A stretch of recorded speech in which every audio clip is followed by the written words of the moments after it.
Closer, the president-elect Bola Tinubu has returned to Nigeria after over 4 weeks in Europe. On the interview segment for today, we focus on the incoming 10th National Assembly as more senators join the race for Senate presidency, with a former senior special assistant on diaspora affairs to former Governor Kayode Fayemi of Ekiti State, Femi Odere, as our guest. Welcome to Politics Tonight. Stay with us. We will be right back.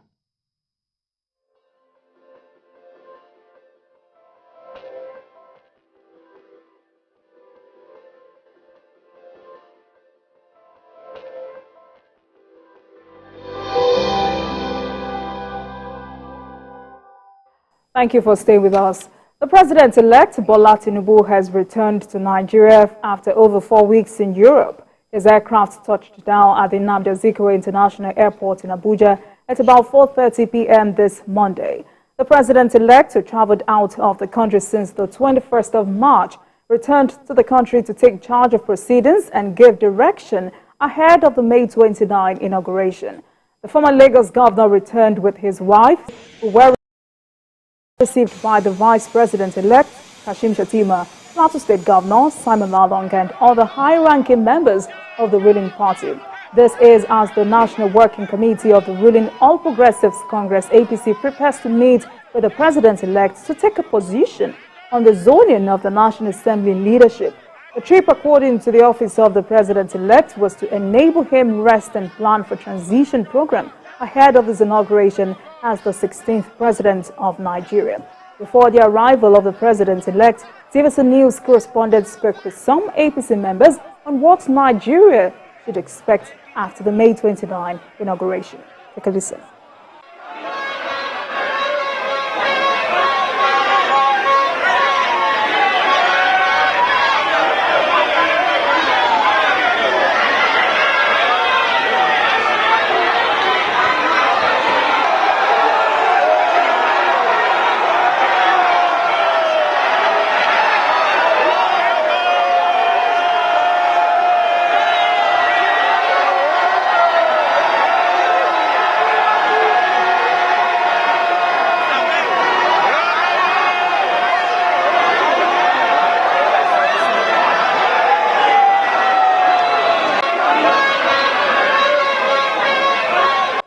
Give me a welcome support, because for him to accept to contest as a president is a welcome development in our party APC. Winning is another thing, a step forward 10 times, 100 times, that this is a person we want in this country who can change so many things in this country. The man who is going to rebuild our hope, and our hope is on him.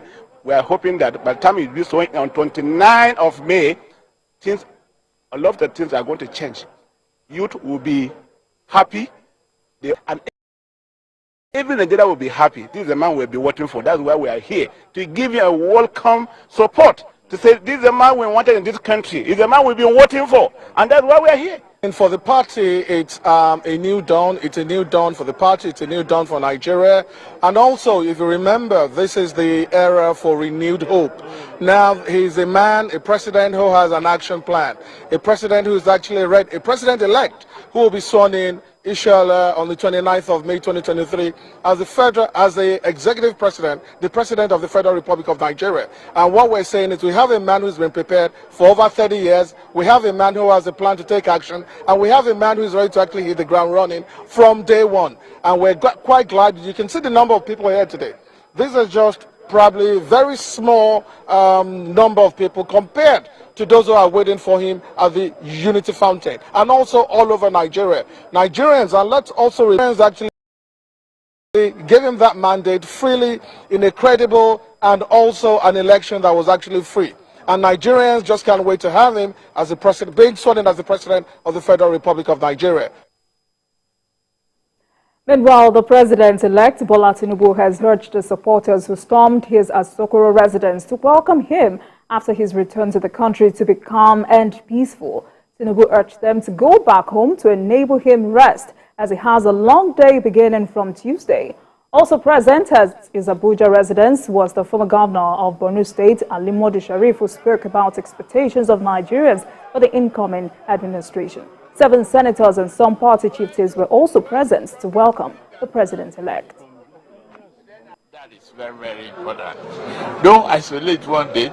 No one date on the calendar doesn't mean anything. It's just an event. People are already talking about your administration and what it will look like. Can you give us a glimpse into what you have in plan? I can't. I've not consulted people yet. And administration, you said, is not run alone. You don't govern alone. You govern with people. You consult. Assemble. And then hit the ground running. And it's the same country, right? Isn't it? So, Thank you very much. yeah, okay. What's important is that when you have a head that is correct, everybody will fall in line.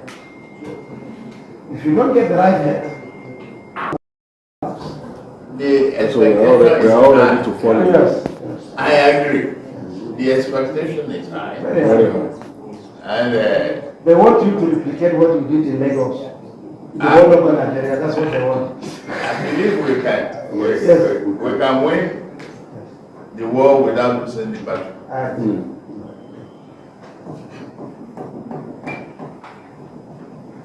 Nigeria is for all of us.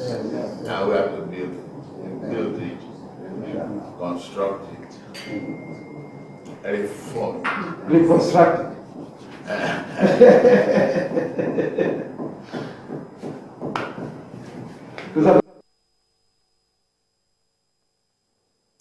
All right, so let's take a short break, and when we return, it will be time to speak with our guest of the day, who is the former Senior Special Assistant on Diaspora Affairs to former Governor Kayode Fayemi of Ekiti State, Femi Odere, to discuss the incoming 10th National Assembly, the race for Senate presidency. Please stay with us.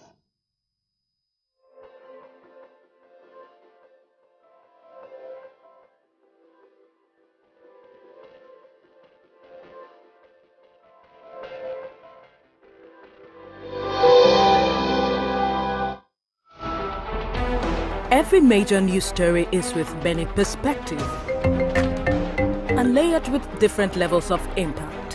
Hello. What time did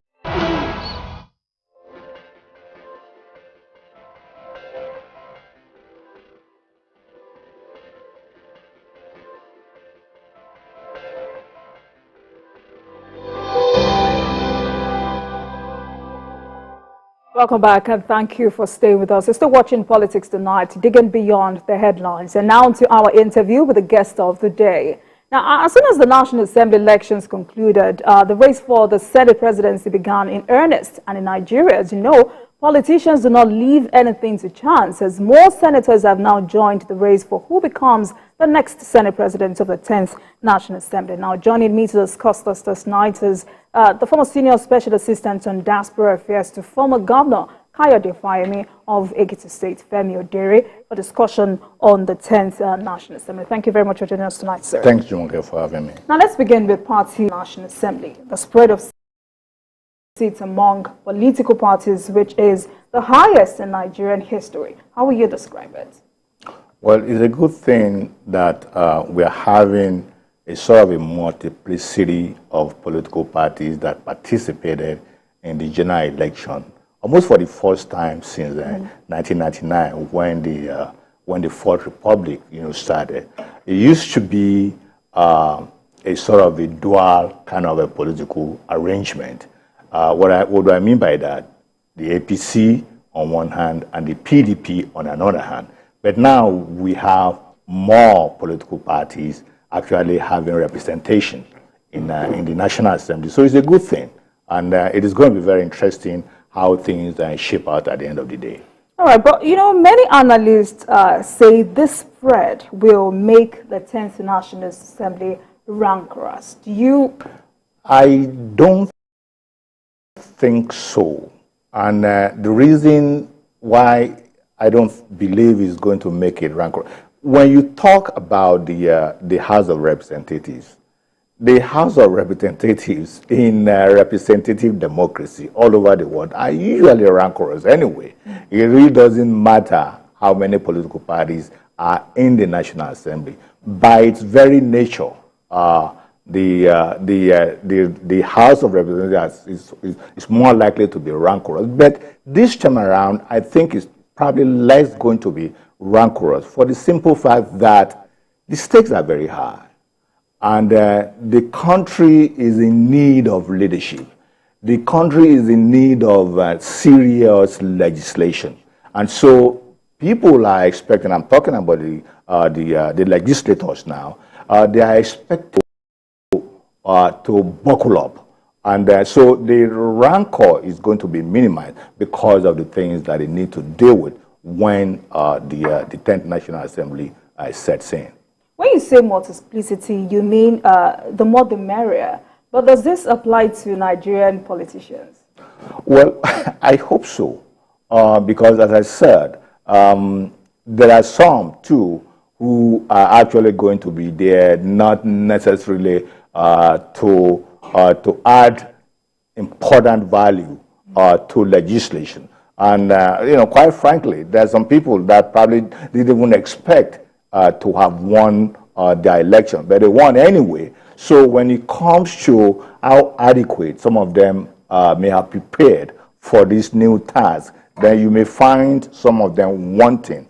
But and I'll still repeat that because of the fact that the stakes are high, and because of the fact that the president-elect is a man of action, and because of the fact that the president-elect knows exactly what he wants to do, and he's probably more likely going to tell the legislators that these are my programs, and these are my agendas, and these are the policy directions that I want to go. So therefore, people are more likely to sit up. All right, so, yes, the race has started and it's heated up, but then some persons have said, well, this is too early, while others have said, well, it does not even matter. No, it's not too early. Okay. It's not too early at all. In fact, the earlier we have these next branch of government, which is the legislature, the earlier we have the leadership in place, I think the better it's going to be for not only the incoming government, but also for Nigerians as a whole. So it's really not too late. And I think the earlier the better. It won't be surprising. I mean, not even be surprised if that would not be one of the major reasons that the president-elect had to come back, from his vacation in France, so that he can oversee all these leadership positions and different people jockeying for different leadership positions. So it's not too early at all. All right. So we have more persons, more senators, jostling for this position, more persons coming in to join. But then the APC leadership is yet to zone the positions. Don't you think the delay is unnecessary? Well, again, I don't see it more as a delay. Okay. Because things need to be thought out. I'm talking about on the part of the party. Recall that about a week ago or thereabout, the progressive governors actually issued a statement advising the president-elect to consider the Senate presidency to go to either the southeast or the south-south, and to some extent to the northwest. So they have made that suggestion. They're just saying that this is an advice, for PAFEM to actually do something about. So it may not have been officially announced yet by the party as to where exactly the Senate president is going to be zoned to, but there's a conventional wisdom, and the school of thought now is that more likely the Senate presidency is going to come either from the southeast or from the south-south. Oh, yeah. So you've said the party representation at the National Assembly is good for us as a country, but then talking about more senators who have now joined the race for the Senate presidency, and how would you describe the high number of contestants for this position? Well, the high number is really not, to me, it's not enough because people want to be relevant. Politicians are always looking for relevance. And we can say that some are pretenders and while some are actually serious. So I will wager that among these people that has made their intentions known to actually vie for the Senate presidency, maybe some of them might actually not necessarily be looking for the position per se, but using that as a leverage, if you will, to actually negotiate for lesser positions. That's the way I look at it. Well, take, for instance, you have a name of the President, Senate President, who is said to be in the running, to want to come back. That is not possible. You have one Barau Jibrin from the Northwest, specifically from Kano, who wants to be the next Senate President. That is not really possible. And you have others like that who are from the northern geopolitical region who wants to be the next Senate President. That is not really feasible, and it should not be feasible. So that's exactly what I mean. So these people actually from the north wanting to be the next Senate President might be using that to negotiate for other things. And because, quite frankly, as far as I'm concerned, the senators-elect from the northern region should actually recuse themselves from being the next Senate President of the Nigerian Federation. All right. So, about former governors who have now joined the race for the Senate presidency, is this an advantage or a disadvantage, especially for our democracy? And do they actually have an advantage? You mean the former governor? What do you mean by the former governor? Former governors who are now in the Senate. Okay. Well, you mean for actually going to the Senate? You mean? Who are jostling to become Senate presidents? Oh, it is an advantage because don't let us forget the fact that in any evolution, in any work environment, experience counts.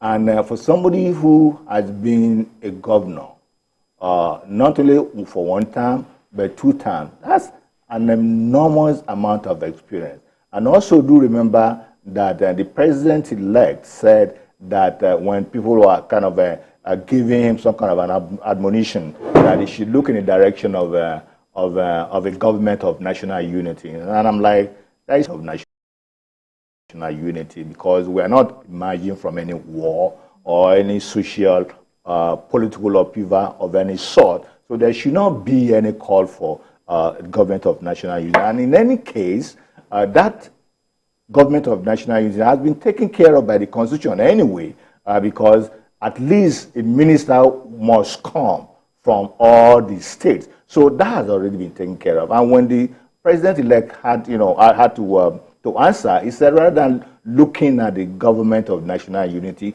his is going to be the government of national competence. And I agree with that. So meaning that competence also presupposes that there is experience, because you cannot be competent without having the requisite experience. So it is a good thing, as far as I'm concerned, that the former governors who had actually done very well in their respective states and now at the National Assembly, specifically at the Senate, should actually vie for those positions. And like I said, it's a good thing, and it should be welcomed. All right, so because you've talked about experience, and that would lead me to my next questions. You know, people have said, yes, these former governors may not be ranking senators, but as former governors, they will play very active roles in determining who become presiding officers. Well, don't forget the fact that there are standing rules. I don't think you mentioned that. You cannot be the next Senate president without a ranking position, meaning that you must have at least spent 1 term in the Senate. And there are governors from the southeast and from the south-south that had done that. For instance, Governor Godswill Akpabio is from the south-south.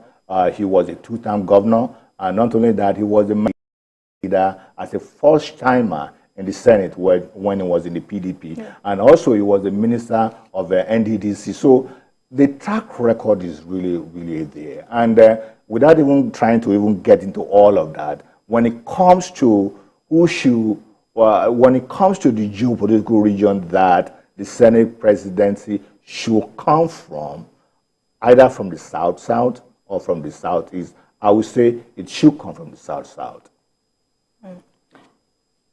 All right, so we're going to get there actually, Sure. but then, the Southeast Zone says this is the time. Is this really the time? For the Southeast, no, it's not really the time. More so when you take into account how much contribution each geopolitical region made to the victory of the president-elect. And they say politics is about who gets what, when, and how much. So within that statement is the fact that if you are going to get anything, then you must have been seen, or you must have actually contributed significantly to the emergence of the chief executive. And so if we have to discuss that, we'll say that in comparison between the Southeast and the South-South, who contributed the most to the emergence of the president-elect? There's no question about that. It is the South-South. But the South is talking about fairness and, talking about fairness. I don't even know why the South is advancing the word fairness, because maybe they don't even know the real meaning of fairness. Because if they are talking about fairness, not even want to be considered for the president, for the Senate president. Why? Because since 1999 that we started this political dispensation, the Southeast has had 5 Senate presidents. And there are 5 states in the Southeast. You can pretty much say that just about in fact, virtually all the Southeast states had produced at one time or the other Senate presidents. Whereas the South-South, which is actually the resource base of the country, has never produced the Senate president, even for one day. So where is the fairness? Who should be talking about fairness now?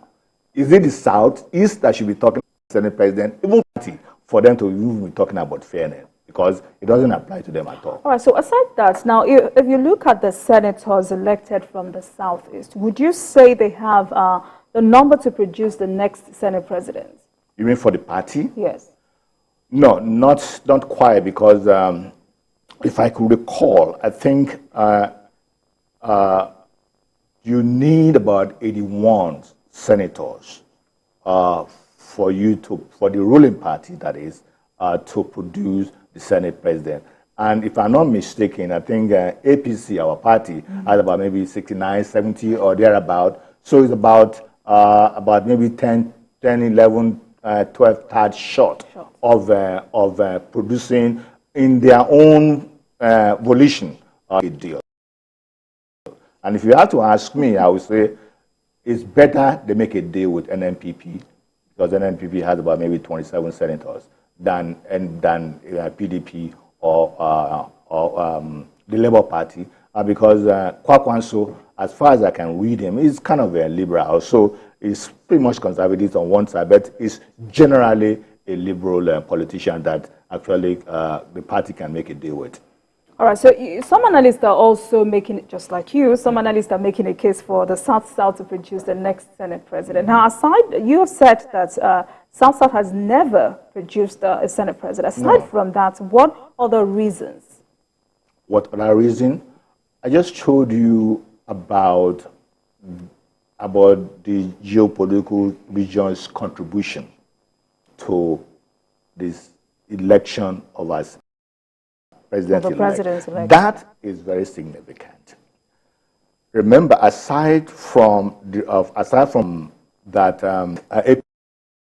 APC won, all other states in the South-South, the president-elect actually came second. So the requirement, the 25% requirement that the president-elect must have in all the spread actually was made easier for him by the South-South. And so that's one consideration. And another thing is that, you know, one of the reasons why I get excited about this issue of who should produce the next president is that we're looking at the issue of morality here. And I want to also start speaking to the party, those of us who are becoming to be imagined, that the party should begin to do the right thing. And because how will it feel if a geopolitical region donated a significant amount of votes for you that actually made it easier for your party to win, and at the end of the day, they walk away with nothing? It doesn't give incentive for anybody to want to work hard anymore. And we should actually begin to look even beyond 2023. Now, we should actually begin to look at 2027. So, among the two geopolitical regions, now, who's more likely to be in the corner of APC, even come 2027? Quite frankly, as far as I'm concerned, it is going to be the South-South, because they have demonstrated that they can be loyal. They have demonstrated that they can give your vote in bulk to the APC. So why would you even want to even throw that away? That it doesn't matter. Whereas the Southeast has demonstrated, regardless of the things that anybody might have done, the Southeast have never, and is actually, I can't even begin to analyze it, because take, for instance, in Abia State Senatorial District, where Orji Uzor comes from. Orji Uzor now is also in the running for the Senate president. Orji Uzor garnered about in excess of 40,000 votes from his own senatorial district alone, whereas in the same senatorial district, the president-elect was only given about 6,000 votes. Can you imagine that? So people will have to, what happened in this? Was the deal made that Orji Uzor told these people that, look, vote for me, let me just win this election, but whatever happens to the Senate president, I don't care, and all of that. So you begin to look at all of that. In the entire Southeast, the president-elect did not even get up to 10% of the votes from the Southeast, whereas the South-South actually gave the president-elect 25% in all the states. So there's really no contest as far as I'm concerned. And again, like I said, fairness, facts, and the issue of morality should be considered. All right, so, you know, this is about the Southeast, but then we also have senators from the Northwest Zone who have shown interest in the Senate presidency. As I said, any senator-elect from the Northern region who wants to become the Senate president in the 10th National Assembly actually doesn't love Nigeria. That's the way I look at it. Because if they love Nigeria, they should not even be in the contention at all. Because we know what happened with the lopsidedness of appointment in the current Buhari administration. So why would they even want to in the Nigerian parlance, heat up the polity, you know, by wanting to be the Senate president again? No, it doesn't add up. That's why I said they shouldn't even be done. And they probably know that. And like I said earlier, they probably just throw their names out there in order to negotiate for something lesser. That's the way I look at it. So, Mr. Odere, having analyzed all this, and of course we've talked about these several zones, what do you think the APC needs to do to ensure this contest does not further divide the party, especially if some members defy the zoning arrangement of the party to contest for the Senate presidency? Well, I think the APC, our party, should actually,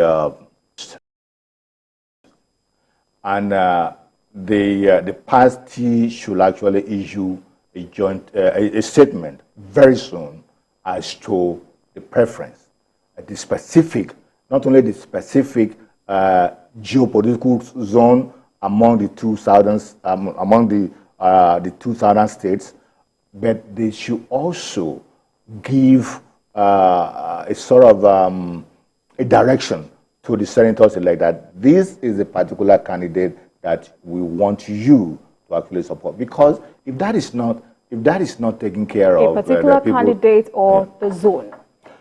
Well, I would say first and foremost a zone, and as I said, based on the things that I've just said in terms of my analysis and all of that, it should necessarily go to the south. But then they also should pinpoint from that particular zone their preference. And they may not necessarily have to tell the members of the public that, okay, we want Akpabio to be the next Senate President. But at least they can send the signal to the senators and the party that they are willing or they are ready to make a deal with, that this is our candidate and this is who we want you to vote for. All right, you know, I asked this question because many are already foreseen a repeat of the 2015 contest where Bukola Saraki matched against the wish of the party. So you're saying that they are saying that if this does not happen as fast as you have advised, history might repeat itself. Well, I don't see that repeating itself in the sense that we have a chief of state who is our president-elect that is radically different from the present chief of state. Chief of state is kind of aloof, doesn't really care that much wherever things go. Remember when he said, I'm for everybody, I'm for nobody, and all of that. You wonder, why would the president even say that, you know, and all of that. So this president-elect is not going to be that because he knows exactly what he wants to do, and he knows exactly the people that he needs that will carry those tasks for him. So it's really not going to be a replay, if you will, of the Saraki thing. But what is happening right now, as far as I'm concerned, this minority party saying that well, we can now take over the leadership and all of that. To me, it's nothing short of a sort of a juvenile. I don't want to. It's really nothing, you know, short of just people granting. All right, so on the program tonight, we're taking a look at, we're discussing the incoming 10th National Assembly as more senators have now joined the race for Senate presidency. And of course, I have with me former senior special assistant on diaspora affairs to former Governor Kayode Fayemi of Ekiti State, Femi Odere. This discussion will continue after this break. Please do not go anywhere.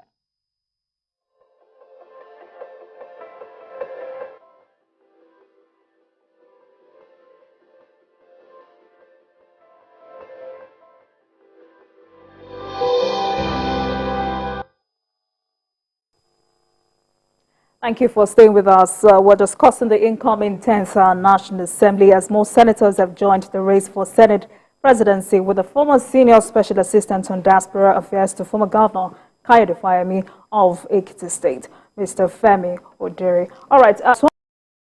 All former governors of both the APC and PDP have won their senatorial elections for the 10th Assembly. And of course, I'm going to be asking you now, do you think first-time lawmakers should be allowed to contest for principal positions, including the Senate President or House of Rep Speaker? No, I don't think so. And it will be quite unfortunate because I read somewhere, but a couple of days ago, that the Senate might be considering changing its rules again. I hope they don't, because if they do, that's actually going to be sending a very wrong signal. That they themselves are not even consistent, that they themselves don't even know what they want. Why will you change rules all over the place? Since that rule has been made, it should stay that way. What if the rules had not worked over time? Being a ranking member, there's no way it wouldn't have worked, because let's job of a Senate president, even though we can pretty much say that it's first among equal, like a class captain kind of a thing, but you need wisdom, you need competence, you need experience, You need sort of positive rapport, for lack of a better word, among your colleagues across the political parties to be able to manage them.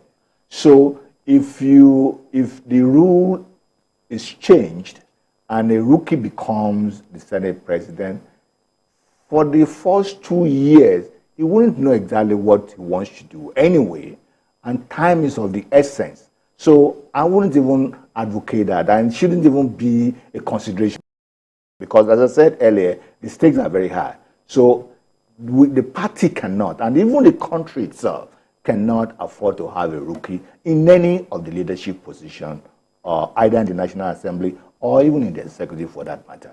All right, so for the purpose of this discussion, let me ask you this. What is the difference between, presiding over the House of Assembly as against presiding over the Senate or the House of Representatives? What difference does it make? Well, there are two chambers. We have the red chamber, which is the Senate, and then we have the green chamber, which is the House of Representatives.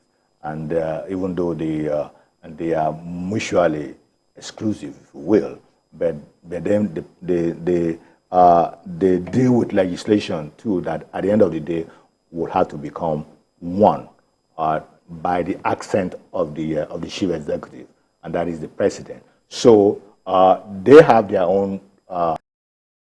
That is the Senate, and the House of Representatives also have their own track. So in the House of Representatives, of course, you have the Speaker of the House as well. And then if you want us to get into that, we can get into that. So it does make a difference because the two chambers have to produce their own leadership, both the presiding officers and then the principal officers as well, for the Senate and then for the House of Representatives.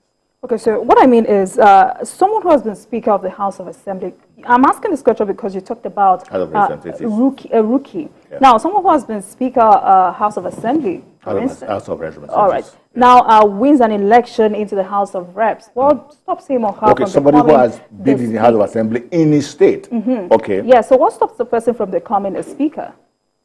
Well, first of all, the rule. The rule, in every organization there are rules, and then you have to obey the rule. It's changed. You cannot just assume the speakership of the House of Representatives just because you happen to have been the Speaker of the House of Assembly in your state. And mind you, it is just your state that you are the Speaker of the House of Assembly, and we are talking about 36 states here. It's a different ball game entirely. Right. So the fact that you are a Speaker of the House of Assembly in your state doesn't necessarily give you the requisite experience. Of course, it might give you a sort of a little bit of experience in terms of the nitty-gritty of legislation, but you have a bigger house now. Right. So that's what the difference makes. So, in the incoming Senate, APC won 60 seats, PDP 32. Is this enough for the APC to take control of the upper chamber? No, it's not. Like I said, the APC with some political parties.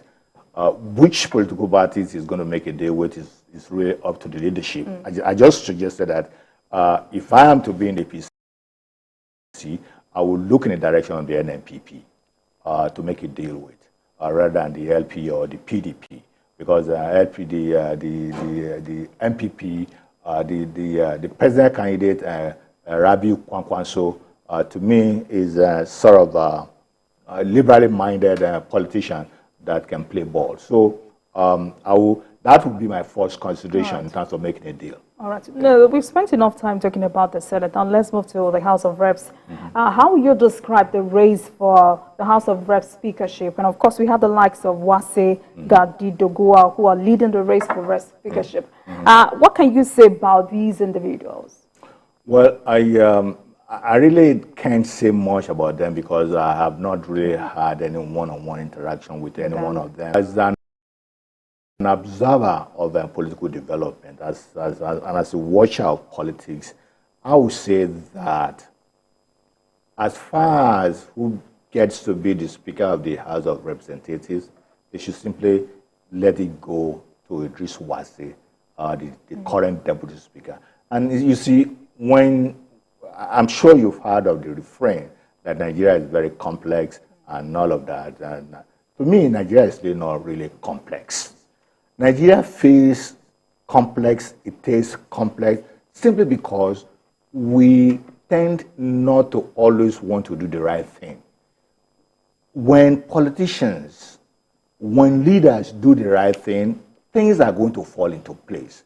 So, in my own view, as far as the Speaker of the House of Representatives is concerned, it should simply go to Idris Wase. And why? Because Idris Wase actually was one of the major candidates in 2019 that stepped down for our current Speaker, Gbajabiamila. So fairness should be reciprocal here.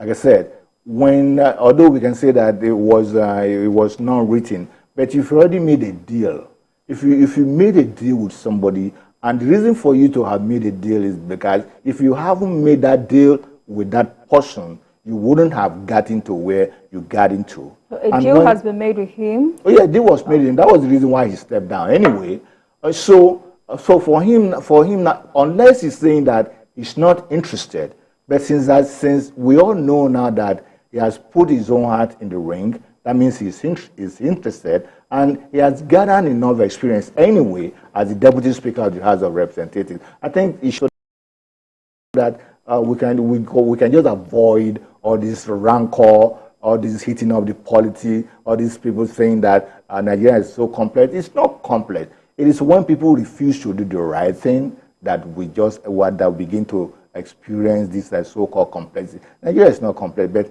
the ability to do the right thing is, to me, what I need to start preaching to. Because once you do the right thing, even if you are the agreed, people are not stupid.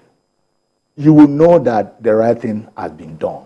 And you just say, you know what, it was fair enough, because the right thing was done. But if you now went overboard and give it to somebody who never participated in, let's say, for instance, in 2019, and then people will be saying that, then what's the essence? What's the essence? So when things like this begin to go on, then it hits all the polity. It doesn't allow things to move forward. It doesn't have the country to just basically robbing Peter to pay Paul, so to speak. And that must actually stop. That must change, hopefully, in this incoming administration. All right, so let's get back to one of your points, one of the points you made earlier. Now, President Buhari did not, initially show interest in the National Assembly leadership. Just like you also mentioned, now, do you think the President-elect Asiwaju Bola Ahmed Tinubu should take such a stance too? Of course. And as I said, his coming this early may not be unconnected with trying to stabilize the National Assembly in terms of letting people know where he stands, letting people know where the party should be. And the earlier that is done, I think the better. Because, like I said, he knows exactly what he wants to do. He knows the reason why Nigerians gave him the mandate that he gave him, and he knows what politics is supposed to produce, how to achieve that. So it will be, in fact, it's even counterintuitive to even begin to say that Asiwaju Bola Ahmed Tinubu is not going to be interested in who becomes either the Senate President or the Speaker of the House of Representatives. All right. So, many Nigerians see the outgoing senator leaders as mere rubber stamp. Do you see the 10th National Assembly towing this line? You see, in an ideal representative democracy, the National Assembly should necessarily play what I call adversarial role. Even if their party is in government, they should put the executive on his toe by asking questions, by wanting to do the right thing, and all of that is serial kind of cooperation. I don't know, that might be an oxymoron. There's nothing like adversarial cooperation, but let's just use that phrase as an adversarial cooperation. But then the other side of it is that rather than see the President National Assembly as a rubber stamp. I think the onus is on them too to assist the executives to pass legislation, to actually fast forward and pass its agendas and all of that. But the reason why I believe Nigerian tends to think that the President National Assembly is rubber stamp is that there is really no debate of any sort. There is no robust intellectual debate among members as to how things should be done. I mean, even if you are at the end sign on with what the president wants you to sign on to, that you still have to kind of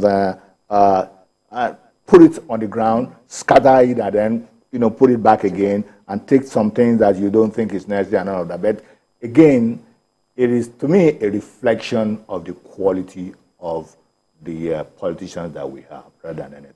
All right. Because you've said the spread of seats among political parties at the National Assembly is good for our democracy. Mm-hmm. And now with more political parties like Labour Party, NNPP, ADC, and others represented in the National Assembly, what do you think Nigerians should expect from the 10th National Assembly? Well, Nigerians should expect robust legislation. And as I said, the stakes are very high. I'll keep repeating that. And it is only when you have robust legislation, and the president-elect too is going to demand from them robust legislation, because he has so many things that he wants to do. He has so many policies that he wants to implement, and most of these things cannot be done by executive order. It has to go through the National Assembly. And because of the intellectual disposition, if you will, of this incoming administration, because of the quality of people that are necessarily going to work with PAFAN, it is going to be a situation where this National Assembly will have to be on its toe to making sure that that quality, robust legislation and laws are passed in order for the country to move forward. So another very interesting angle to this discussion is lawmakers elect from opposition parties have vowed to truncate the APC agenda since they have the majority in the House of Reps if they come together. Do you see this planned coup succeeding? For one reason of the Midas touch of the president-elect, because of his political will and because of the fact that he has made men out of them, even though they are now in a different political party. I don't see them actually, because they have to remember their own sort. Okay. They have to remember the back. They have to remember what this man did for them at one point in time. So I don't see it being any rancorous. But some people may want to razzle-dazzle, grandstand, and all of that. Because I was about to ask if politicians are really to be trusted. Oh, well, yes. Well, you can say that they are not really to be, but there are some that still has conscience. All right. So, because of time, Mr. Odere, now it's just about a month and some days to the inauguration of a new Nigerian president. Sure. What are your expectations, and what key areas should be of primary concern to the president-elect to turn around Nigeria's fortunes? In 30 seconds, if you would. That's actually a very tall order. Considering the fact that things have gone down unexpectedly the way we didn't expect it to have gone down. But I would say that the issue of insecurity should, by the 100 days, Nigerians should have seen a direction as to how the security is going to be nipped in the bud. If not, by that time, security should have been very much decimated, if you will. And then the economy. The economy is it's in tatters right now. We can actually begin to pretend about it. So that also would be a major concern of the president-elect, and job creation as well. Because we have restive youths, and we have seen the experiences now. The NSAS people, and even these political elections We are the electionary campaign that we just went through. So employment, economy, and insecurity, I would say, will be the priority of the president-elect, as far as I'm concerned. Thank you very much, Mr. Femi Aderi. It's been an interesting conversation with you tonight. I've been speaking with the former Senior Special Assistant on Diaspora Affairs to former Governor Kayode Fayemi of Ekiti State, as we take a look at the incoming 10th National Assembly as more senators join the race for Senate presidency. Thank you very much once again, sir. Thanks for having me too, okay. Appreciate it. And thank you very much for watching. That marks the end of today's episode of Politics Tonight. But the conversation continues from here. Get in touch with us on Twitter at TVCNewsNG and at Olajumoke using the hashtag Politics Tonight. We are also on YouTube at youtube.com/TVCNewsNigeria. Join us for the repeat episode at midnight and tomorrow for another edition of Politics Tonight. Digging beyond the headlines. I am Olajumoke Olatunji. Goodbye.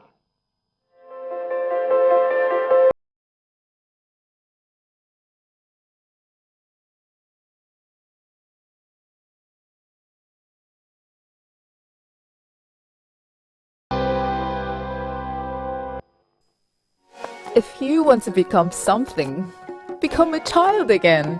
Why be a patient? If you must worry, then worry about winning. Why worry about germs? When you come home, bring tales and stories. Why bring in germs? Shield your families from germs. When Dettol is a part of every household bucket, then you and your family can stay protected from up to 100 illness-causing germs. Everyday use of Dettol keeps my loved ones protected. Did you know that a quarter of the world's deaths from malaria is in Nigeria? And the reason being a mosquito that spreads malaria, a disease that puts everyone's life in distress. We believe that protection and prevention is the best cure in the fight to end malaria. Mortein insecticide with its improved formulation kills 100% mosquitoes that spread malaria. So, spread the message of how we can fight to end malaria with Mortein. Mortein, our #1 choice. Bye, Mom. He's going to play in this weather. Why did you let him go? He might fall ill. And if he doesn't go out for practice, how will he win more trophies? To protect our family from illness-causing germs during the rainy season, we use Dettol soap every day. Dettol with germ defense gives you protection. Rainy season brings a lot of germs, and Dettol soap's germ defense protects you from up to 100 illness-causing germs. Dettol soap is endorsed by the Nigerian Medical Association. Be Dettol sure.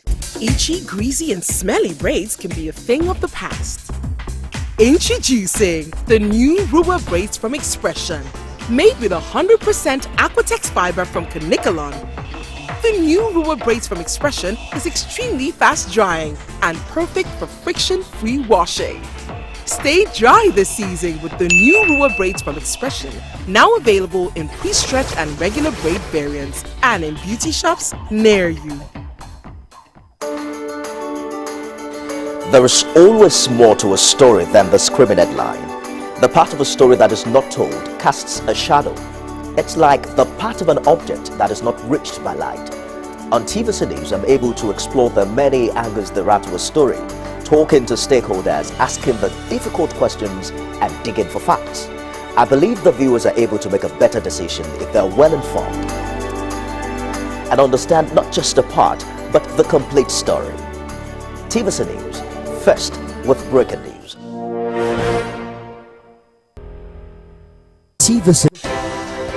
At TVC News, wherever the big news story is happening, we're geared up to break it. TVC News, first with breaking news.